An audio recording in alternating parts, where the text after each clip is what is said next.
ప్రపంచ ఆర్థిక అగ్రరాజ్యమైన అమెరికా చివరకు భారత్ వాణిజ్య ఒప్పందం విషయంలో మన షరతులకు తలగ్గొక తప్పని పరిస్థితిని మనం ఇప్పుడు స్పష్టంగా చూస్తున్నాం. అయితే ఈ సందర్భంలో మనం ఒక ఆసక్తికరమైన వైరుధ్యాన్ని గమనించాలి. అమెరికా పాకిస్తాన్కు బిలియన్ల కొద్దీ డాలర్ల నిధులను కుమ్మరిస్తే దాన్ని ఆర్థిక సహాయమని గొప్పగా చెప్పుకుంటారు. అదే అమెరికా పాకిస్తాన్కు F-16 యుద్ధ విమానాల కోసం మిసైళ్లను, ఆయుధాలను ఇస్తే అది కేవలం సైనిక సహకారమట. ఇక ఆ దేశంతో వ్యాపారం చేస్తేనేమో అది చాలా సాధారణమైన వాణిజ్య ఒప్పందంగా మారిపోతుంది. కానీ అదే భారత్ గనక రష్యాతో ఏదైనా వాణిజ్య ఒప్పందం కుదుర్చుకుంటే చాలు, వెంటనే దాన్ని ఉక్రెయిన్ యుద్ధంతో ముడిపెట్టేస్తారు.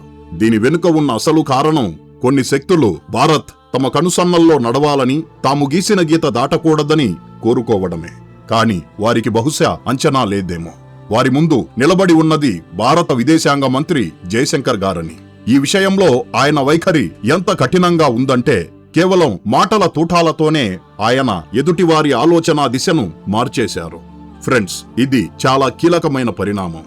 అందుకే ఈ వీడియోలో ఈ అంశాన్ని లోతుగా విశ్లేషించుకుందాం. కానీ ముందుకు వెళ్లబోయే ముందు దయచేసి ఈ వీడియోను లైక్ చేయండి. అలాగే మన ఛానల్ను సబ్స్క్రైబ్ చేసుకోండి. ఎందుకంటే ఇది మీకు కేవలం ఒక సెకను పని, కానీ మాకు మాత్రం ఇది ఎంతో పెద్ద సహాయం అవుతుంది.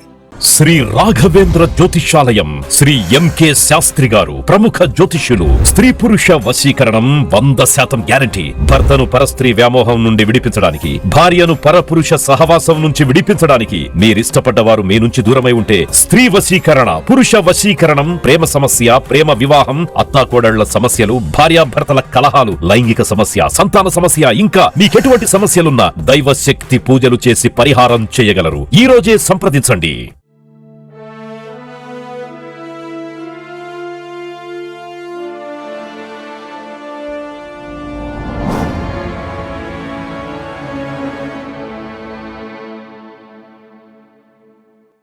అసలు కథలో అసలైన మలుపు ఇక్కడే ఉంది.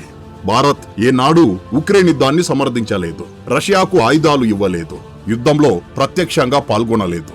అయినా సరే భారతదేశం తీసుకునే ప్రతి నిర్ణయాన్ని వక్రీకరించి ఒక పథకం ప్రకారం రష్యాకు సహాయంగా చిత్రీకరిస్తున్నారు.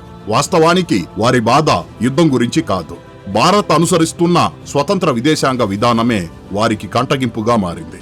తాము చెప్పినట్లు భారత్ నడుచుకోవాలన్నదే ఆయా దేశాల ఆరాటం. అందుకే భారత్ రష్యా సంబంధాలను ఉద్దేశపూర్వకంగా ఒక నైతిక సమస్యగా మార్చి భారతదేశంపై ఒత్తిడి తెచ్చి ఇరకాటంలో పెట్టాలని చూస్తున్నారు. కానీ భారత్ ఇప్పుడు ఆ బెదిరింపులకు భయపడే పరిస్థితిలో లేదు. అందుకే జయశంకర్ గారి ప్రతిస్పందన అంత ఘాటుగా ఉంటోంది. ఈ మొత్తం వివాదంలోని మూలాలను మనం సరిగ్గా అర్థం చేసుకోవాలి. ఇది కేవలం భారత్ రష్యా వాణిజ్యానికి సంబంధించిన విషయం మాత్రమే కాదు. దీనికి ఉక్రెయిన్ రంగు పులిమి భారతదేశాన్ని బోనులో నిలబెట్టే ప్రయత్నం జరుగుతోంది. ఈ క్రమంలోనే ఇటీవల వచ్చిన ఒక బెదిరింపు వాతావరణాన్ని మరింత వేడెక్కించింది. ఇక్కడే జయశంకర్ గారు బహిరంగ వేదికపైనే గట్టిగా బదులివ్వాల్సి వచ్చింది. అసలేం జరిగిందంటే, ఇటలీకి చెందిన సెనేటర్ లూసియా అజోలినా ఒక వేదికపై భారతదేశాన్ని ప్రశ్నించారు. భారత్ రష్యాతో FTA గాని, రూపాయి, రూబుల్ లావాదేవీల వంటి ఒప్పందాలు గాని చేసుకోకూడదని ఆమె హితవు పలికారు. అలా చేయడం అంటే ఉక్రెయిన్ ప్రజలపై జరుగుతున్న అకృత్యాలకు మద్దతివ్వడమేనని ఆమె వాదన. అంటే భారత్ తీసుకున్న ఒక వాణిజ్య నిర్ణయాన్ని అకస్మాత్తుగా నైతిక నేరంగా మార్చేశారు. దీన్ని బట్టి అర్థమవుతోంది, ఇక్కడ అసలు సమస్య యుద్ధం కానే కాదు. నిజానికి భారత్ మరియు రష్యా మధ్య ఇప్పటి వరకు FTA ఒప్పందం ఖరారు కాలేదు. దీనికి ప్రధాన కారణం అమెరికా మరియు పాశ్చాత్య దేశాల ఒత్తిడే. ఆంక్షల పేరుతో చట్టపరమైన ఇబ్బందులు సృష్టిస్తారు లేదా సుంకాలు పెంచుతామని హెచ్చరిస్తారు. దీనివల్ల భారతీయ ఉత్పత్తులు రష్యాకు చేరలేదు. రష్యా మార్కెట్ భారతదేశంలో పూర్తిగా విస్తరించలేకపోయింది. కానీ ఇప్పుడు రోజులు మారుతున్నాయి. 2030 నాటికి $100 బిలియన్ వాణిజ్యాన్ని సాధించాలని భారత్, రష్యా లక్ష్యంగా పెట్టుకున్నాయి. దీనికి FTA మరియు రూపాయి, రూబుల్ చెల్లింపు విధానం అత్యంత కీలకం. అప్పుడే డాలర్పై ఆధారపడటం తగ్గి ఆంక్షల నుంచి ఊరట లభిస్తుంది. ఈ ఒప్పందాలు అమల్లోకి వస్తే భారతదేశానికి భారీ ప్రయోజనం. మన మందులు, IT సేవలు, టీ, కాఫీ, ఆటో పార్ట్స్ మరియు దుస్తులు రష్యా మార్కెట్లో సులభంగా అమ్ముడవుతాయి. అదే సమయంలో రష్యా నుండి మనకు చౌకగా ముడి చమురు, గ్యాస్, ఎరువులు, యంత్రాలు మరియు ఆయుధాలు లభిస్తాయి. ఇది చాలా స్పష్టమైన వాణిజ్య సమీకరణ. కానీ కొందరికి ఇదే మింగుడు పడటం లేదు. ముఖ్యంగా అమెరికా స్వయంగా పాకిస్తాన్కు బహిరంగంగా సహాయం చేస్తున్నప్పుడు భారతదేశాన్ని ప్రశ్నించడం విడ్డూరంగా ఉంది. పాకిస్తాన్కు నిధులు, ఆయుధాలు ఇస్తూ దాన్ని సహకారం అంటారు. కానీ భారత్ తన ఇంధన అవసరాల కోసం రష్యాతో వ్యాపారం చేస్తే మాత్రం అది తప్పైపోతుంది. ఇక్కడే జయశంకర్ గారు చాలా సూటిగా మాట్లాడారు. ద్వంద్వ ప్రమాణాలను భారత్ ఏమాత్రం సహించదని తేల్చి చెప్పారు. ఉగ్రవాదానికి అడ్డాగా మారిన దేశానికి ఆయుధాలు ఇచ్చి ప్రోత్సహించేవారు భారతదేశానికి నీతులు చెప్పాల్సిన పని లేదు. భారత్ ఎవరికీ అనుచరుడు కాదని, మా ప్రజల అవసరాలే మాకు ముఖ్యమని ఆయన స్పష్టం చేశారు. పాకిస్తాన్ గురించి ఐక్యరాజ్య సమితి భద్రతా మండలి, FATF వంటి అంతర్జాతీయ సంస్థలే హెచ్చరించాయి. అక్కడ ఉగ్రవాదులు ఉన్నారని తెలిసినా అమెరికా తన స్వలాభం కోసం ఆ దేశానికి అండగా నిలుస్తుంది. కానీ భారతదేశాన్ని మాత్రం ప్రజాస్వామ్య విరోధిగా చూపిస్తుంది. అందుకే ఇప్పుడు భారత్ అమెరికాకు సేవకుడు కాదు, ఒక సార్వభౌమ దేశం. మా వాణిజ్య వ్యూహాత్మక నిర్ణయాలు మేమే తీసుకుంటాం. అది ఎవరికి నచ్చినా నచ్చకపోయినా సరేనని కుండబద్దలు కొట్టినట్లు భారత్ చెబుతోంది. ఈ మొత్తం వ్యవహారంలో అత్యంత కీలకమైన అంశం ఇప్పుడు బయటపడుతుంది. అమెరికా మరియు దాని మిత్రపక్షాల ఆందోళన కేవలం రష్యాతో భారత్ వాణిజ్యానికే పరిమితం కాదు. వారి అసలు భయం వేరే ఉంది. భారత్ మెల్లగా డాలర్ ఆధిపత్యం నుండి బయటపడే ప్రయత్నం చేస్తోంది. ప్రపంచ వాణిజ్యంలో డాలర్ పెత్తనాన్ని తగ్గించడానికి భారత్ బ్రిక్స్ దేశాలతో కలిసి ప్రత్యామ్నాయ చెల్లింపు వ్యవస్థపై పనిచేస్తోంది. అందుకే ట్రంప్ అయినా, అమెరికన్ సెనేటర్లైనా, ఐరోపా నేతలైనా తరచూ భారతదేశంపై అక్కసు వెళ్లగక్కుతుంటారు. భారత్ ప్రజాస్వామ్య బాట తప్పిందని, తప్పుడు దేశాలతో చేతులు కలుపుతోందని ఆరోపిస్తుంటారు.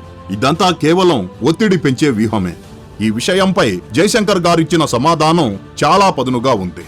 ఒకవేళ రష్యా ఉక్రెయిన్పై దాడి చేస్తుందనే వాదనే నిజమైతే మరి పాకిస్తాన్ కూడా బలోచ్, సింధ్, గిల్గిత్ మరియు ఆఫ్ఘాన్ ప్రజలపై దారుణాలకు పాల్పడుతోంది కదా. మరి అప్పుడు అమెరికా పాకిస్తాన్ను ఎందుకు దూరం పెట్టదు? అంటే నియమాలు కేవలం భారత్ కోసమేనా?